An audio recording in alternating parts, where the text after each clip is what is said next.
Pakistan cricket মানেই যেন পরিবর্তনের খেলা। 2019 সাল থেকেই পাকিস্তানের কোচিং স্টাফ থেকে দলের অধিনায়ক পদগুলোতে কোনো দৃঢ়তা নেই। এ সময়ে কোনোটার স্থায়িত্ব 6 মাসের উপরে যেন ওঠেইনি। বোর্ডের শীর্ষ পদ বদল হলেই পরিবর্তনের হাওয়া লাগে ক্রিকেটার থেকে কোচ, এমনকি নির্বাচকদেরও, যার জন্য আইসিসি ইভেন্টে ভরাডুবি হচ্ছে পাকিস্তানের, এমনটাই মনে করেন দেশটির সাবেক ক্রিকেটার শহীদ আফ্রিদি। এমনকি তার ভাষ্যে পাকিস্তানের ক্রিকেট নিবিড় পরিচর্যা কেন্দ্র বা আইসিইউতে আছে। সবশেষ 3টে আইসিসি ট্রফি থেকে পাকিস্তান শুধু যে খালি হাতে ফিরেছে তাই নয়, বিদায় নিয়েছে গ্রুপ পর্ব থেকেই। এর সবশেষ দৃষ্টান্ত চ্যাম্পিয়ন্স ট্রফিতে 8 দলের টুর্নামেন্টে মোহাম্মদ রিজওয়ানের দলের অবস্থান ছিল 7ম, প্রাইজ মানিও পেয়েছে সবচেয়ে কম।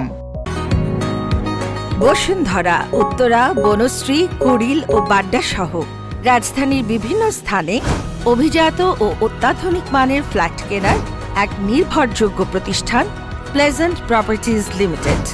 তাই আপনার স্বপ্নের আবাসনের জন্য আজই যোগাযোগ করুন।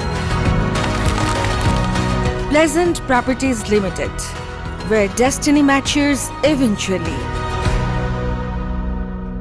এদিকে আসন্ন নিউজিল্যান্ড সফরকে সামনে রেখে অধিনায়ক রিজওয়ান ও বাবর আজমকে ছাড়া টি-20 স্কোয়াড সাজানো হয়েছে, যেখানে অধিনায়ক সালমান আলী আঘা, দলের সহ অধিনায়ক করা হয়েছে শাদাব খানকে। তিনি আবার দীর্ঘদিন ধরে ফর্মে নেই জানিয়ে ক্ষোভ প্রকাশ করেছে আফ্রিদি। তার ভাষ্য, কিসের ভিত্তিতে শাদাবকে দলে ফেরানো হলো।